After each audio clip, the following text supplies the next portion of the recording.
My in-laws beat me to the ground and kidnapped my baby after I got into an argument with my mother-in-law, so I called the police, and now my wife is begging me to drop the charges before her brother gets beat by the law. Posted by you/throwaway_bruisedigo. I, 33M, met my wife, 33F, in college. It was a long-term physical relationship that turned serious at the end of our senior year. After graduation, I didn't have any plans, so I decided to move to her hometown, a major southern city. I didn't know anybody, so we were together 24/7 and moved in together within a year. During this time, I met her family a few times. She had a huge extended family where her mom, Sharon, was the matriarch. Her dad died in a workplace accident, and her mom received a lot of money. She was smart, invested it well, and is doing fine financially. All of Sharon's siblings and nieces/nephews look to her for advice on all major life decisions. She's paid for school, weddings, and helped start businesses. My wife has 2 brothers, whom I always got along with. We would hang out independently of my wife a few times a year. We got married after 3 years, and when my son was born, Sharon bought us a house 3 blocks from hers. We had been living in a downtown loft-style apartment, and honestly, this was a relief. But with the house came Sharon constantly being in my life, coming into the house unannounced, giving unsolicited advice, and making snide remarks at my expense. Eventually, 18 months later, we had a blowout fight, and I moved my family across town to an apartment. My wife was pissed, and our relationship deteriorated. Sharon hates me and has turned most of their family against me. I didn't attend any of her family events for over a year. My wife still saw her family, but because I wasn't invited and they were over 30 minutes away, it was much less frequent. Sharon went from seeing her grandson almost every day to once a month, which made her hate for me go through the roof. The incident. My wife had to work, and I was asked to take my son to his cousin's birthday party. The party was at Sharon's house, and if it hadn't been for my son's first cousin, who is only 6 months apart in age, I would have said no. It was tense the moment I walked in. The father of the birthday boy, my brother-in-law, greeted me, but no one else spoke to me. I didn't mind and sat in the corner on my phone. This apparently pissed off Sharon because she thought I was being rude. An argument ensued, and I announced that I was leaving with my son. Sharon said, "You can go, but my grandbaby is staying." At this point, I lost my cool and started cursing her out. I woke up on the front lawn. Apparently, my 2 brothers-in-law beat the hell out of me in front of my kid. 2 of her cousins were helping me up and told me just to leave.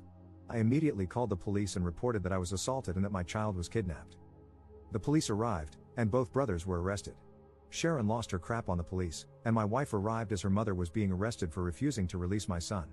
Her mom was eventually released, but her brothers were arraigned on assault charges. The father of the birthday boy had a prior assault charge from college, so he is facing serious consequences. My wife is mad at everyone but asked me to drop the charges. I not only refused but also got restraining orders against all 3 of them. Her mother is no longer allowed to be near our child, and her brothers have court dates early next year. Last month, my wife moved out of the house, and we are now headed for divorce. Yesterday, she came to me with one last offer, for us to move to another city and start over, but only if I drop the charges against her brothers and remove the restraining order on her mom. I told her I would think about it, but I believe I'd rather get divorced. I honestly want to keep my family, but I don't believe she'll ever abandon her family for me. If I drop the charges now, I doubt I could bring them back later. Am I wrong for not trying to save my family? Edit. This blew up overnight. My wife's cousin DM'd me because she found it. She was there that day and told me to add some more context because her family is getting railed in the comments.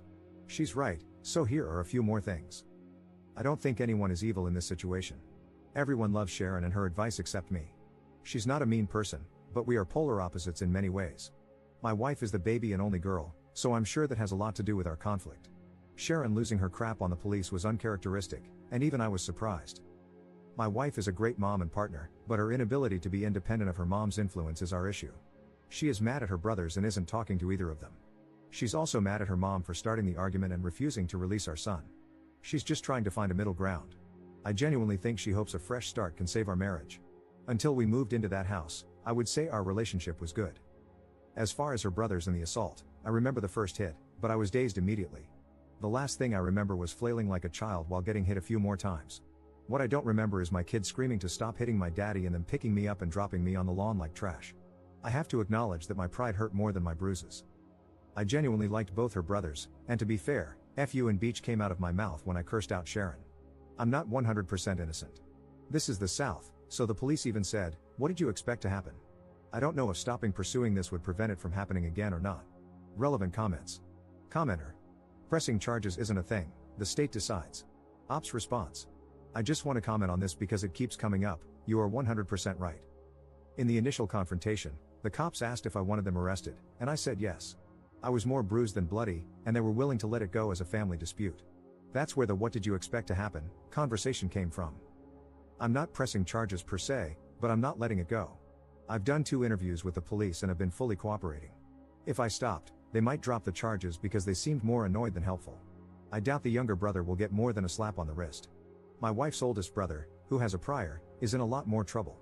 He's the one everyone is worried about. Also, Sharon never went to jail. When my wife arrived, Sharon was being escorted to a car. My wife and her 2 uncles got Sharon to calm down, and they let her go. She wasn't being violent but was cursing and blocking them from entering the house. The only positive thing about the arrest, and Sharon's almost arrest, was that it made getting a restraining order way easier. But even that took a month. Also, I had never talked to a lawyer, for any reason, or had any trouble with the police. I honestly don't know how any of this works. I just found out the difference between parole and probation a few weeks ago. Commenter 2. Sharon is not a good mother. Her habit of buying everything for everyone is robbing her grown children of their own achievements, which build character, mental toughness, maturity, and pride in themselves. A better parent would have matched their savings for down payments. Obviously, there was a price to be paid for her investments in their lives. She is able to make major decisions for them. She can walk right in like she owns the place, because she does. It sounds like she is an overbearing, iron-fisted, suffocating presence in their lives. Ops response. I keep feeling like I'm defending this woman, and trust me, I'm not. But she started flipping houses in the 90s before it was a thing. She always kept her job as a nurse while investing in new properties. She helped both of her brothers start their own construction businesses, and 5 of her nieces and nephews now work in real estate. Her 2 smartest moves were: 1, she was an early iPod user from her time as a nurse and invested heavily in Apple stock in 2002, and 2, she pulled out of big real estate investments in 2006, a little early, and sat on her money until 2010. Then she bought up a ton of property. The woman is smart and accomplished, so everyone sees her as this messiah of wisdom. When she deemed me a jerk for not wanting her in my house constantly, and then an even bigger jerk for moving my family across town, everyone fell in line. If Sharon thinks he's bad, he must be bad. Update 4 months later. I've been wanting to write an update and answer questions for a while, but after my original post, many Reddit lawyers reached out and told me to stop talking immediately. Since things were very uncertain and my divorce wasn't settled, I decided not to respond or update anything until things calmed down. A lot has happened to so many people involved, so I think I'm just going to break it down by person. Me. I moved back to the West Coast, where I am originally from. I decided to move forward with the divorce, so I moved home. Furthermore, I had nothing left for me in that city, as I only had a few friends, my son, and a lot of bad memories. My ex and son cried a lot the day I left, and that hurt my soul, but it was best for all parties involved. So, I moved back home to be around my family and my support system. I got a good paying job, and I'll be subletting a 2-bedroom apartment starting next month. My son spent the holidays with me, staying with my parents, and I plan to see him on Easter. Going forward, as laid out in our custody agreement, my son will stay with his mother until he is 12. I'll get him for Easter and summers, and we'll switch Christmas and Thanksgiving every year.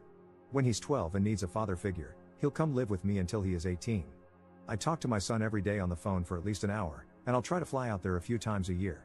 I can't shake the feeling that a piece of me is missing, and I wish it was just my son, but I miss my wife too. My ex-wife.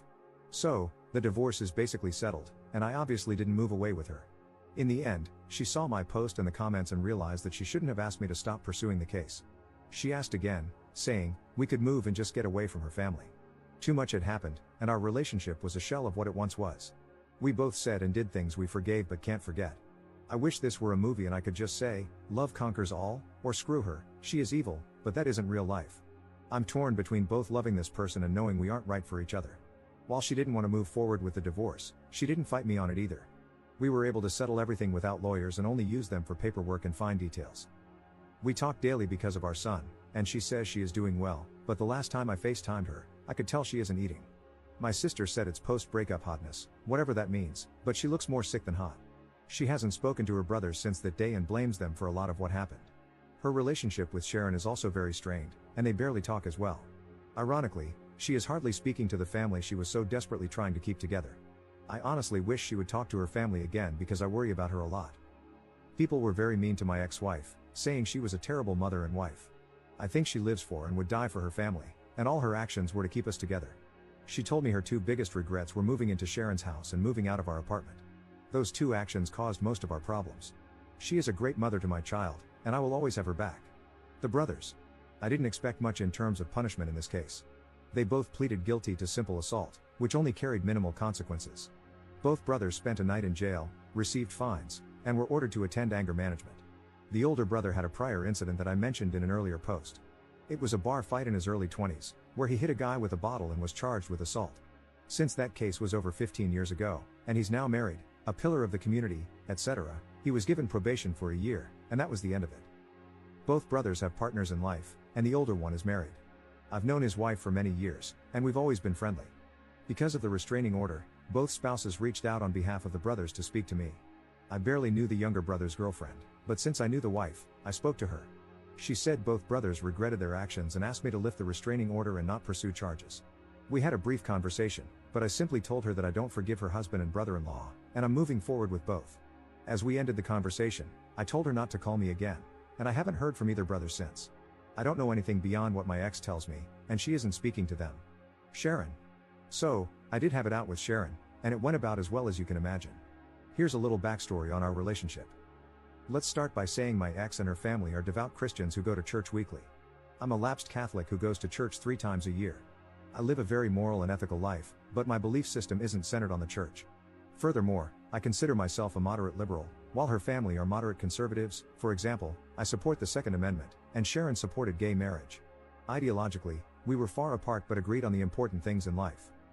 The real problems began when my son was going to be baptized. My mom wanted him baptized Catholic, while Sharon wanted him baptized Protestant. Lots of snide remarks about Catholics were made, but I let it go at the time.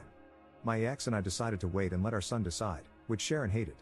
When my ex started going back to church and I wasn't in attendance, that further widened the divide. Her family would go to Sharon's or someone else's house after church for lunch or dinner, and I either showed up later or not at all. Every time Sharon didn't agree with the decision we made as a couple, especially regarding our son, she would start leaning on my wife and pressuring her behind the scenes. We would literally make a decision, and she would go to her mom's house and then come back with a different opinion. The most frustrating part was that she stopped trying to talk to me at all. She would literally just call my wife and get her to change her decision. The big fight that led to us moving out happened when my son wanted to play soccer instead of football, but my wife's family is a huge football family. We agreed that he wouldn't play football because he didn't want to, and we had concerns about CTE. One day, my wife came home and did a complete 180, saying she had signed him up for football. We started arguing, and Sharon came into the house unannounced and joined the conversation, saying, "We decided it would be good for him." I got pissed and told them that Sharon was not my son's parent and that my ex shouldn't be so weak when her mom pressured her to do something we had already decided against. Then she said the words that sealed the deal: "My opinion should matter." I bought the house. That night, I started looking for a new apartment and never looked back. When we talked, neither of us raised our voices, but it wasn't a nice conversation. I started by apologizing for calling her a bitch, and she apologized for trying to keep my son without my permission. She flat out told me she wished my daughter had never met me and that I'd ruined her family, that her sons now have criminal records, one already did, and it's all my fault. She then started crying about not seeing my son and how she lost her only daughter. I told her she was manipulative and used her money to control the family, and that the only reason she didn't like me was because she couldn't control my decisions like she could with her weak-willed family. I also told her that she consistently overstepped her bounds regarding my child and marriage, and she put her own selfish interests ahead of her daughter's happiness. After spending an hour calling each other jerks in different ways, we ended things in the same place. In the end, I told my ex that her mom could see my son because Sharon loves him unconditionally, and he loves her. Call me stupid, but I think family is a big part of your upbringing. My mom isn't around him enough, and every child needs a good grandma. My ex said she has attended a few family events that were hard to avoid: weddings, funerals, Thanksgiving, but she leaves when her brothers come, and my son doesn't leave her side. Sharon has seen my son, and he has played with his cousin, the birthday boy from the original story, but for now, she's keeping him from the family. My son. He's having a hard time with everything. It's not the fight, he thinks we were wrestling. He misses me a lot and cries during some of our phone calls. He's in therapy, and all the sessions are about missing his dad and why we can't live together. It's been a few months, and it's slowly getting better, but we ruined his childhood, and I take my share of responsibility for that. The cousin. She is my wife's first cousin, but they are more like sisters. Sharon is her aunt by marriage, and she was the first to warn me about the family. She was also eviscerated in the comment sections for having me add to the story. She told me I was out of line for calling Sharon a bitch but didn't feel I deserved to get beat up. Likewise, she grabbed my son when the fight happened and took him away. She was the one who told my son we were wrestling, and she called my wife to come immediately. When Sharon was being handcuffed, the cousin came outside holding my son. I told her to give him to me, but she pointed at my swollen face and asked if she could hold him. I trusted her enough in that situation to care for my son, so I respected her enough to add those details. She didn't deserve the hateful comments either. Conclusion. In the end, everyone in their family read the original post, but due to the divorce and assault cases, no one directly contacted me except my ex. It wasn't a hit, to say the least, but I only care that it hurt my ex's feelings. I think seeing everything written out from my perspective opened her eyes. Obviously, some things were left out, and broad strokes were used to explain complex situations. In the end, she said I didn't lie, but she thinks I painted her family in a horrible light. We considered writing a joint update, but we aren't communicating enough to make that happen. I told my ex about this post and asked if she wanted to read it before I posted it, and she told me to write whatever I want. Nobody won here, we all lost. I'll try to respond to questions I think are relevant. Relevant comments. Commenter. I understand everything else, but did you really have to abandon your kid? Ops response. I knew I would get destroyed for this, but abandon is a strong word. I didn't abandon my son, I left for better opportunities in life for both of us, both mentally and financially. My chosen profession has more opportunities here. I was only there for my wife and child.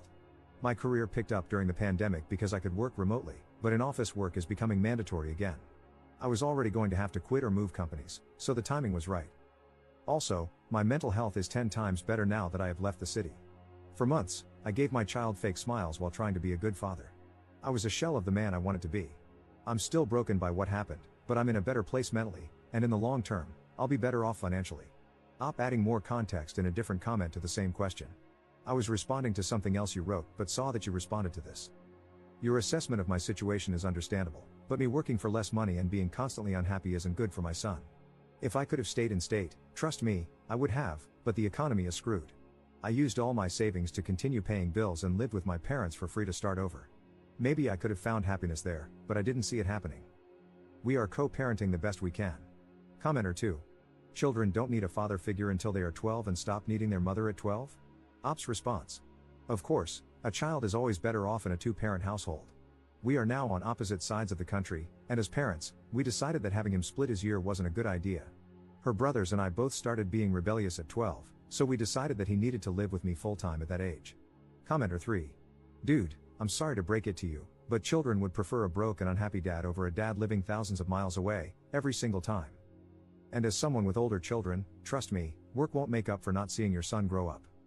I would honestly try to swallow your pride and reconcile with your wife, who is clearly missing you badly, and suggest that you all move out to the West Coast. You will have plenty of opportunities to do so when you fly back, and this doesn't need to happen immediately. Ops response. Reconciliation isn't in the cards. Sharon was the root of many problems, but not the only one. Broad strokes over complicated issues. I wasn't broke, I was broken. My son deserved better than what I was giving him. Only time will tell how this turns out. If things go downhill, I would move back in a second, but I think this is my best decision for right now.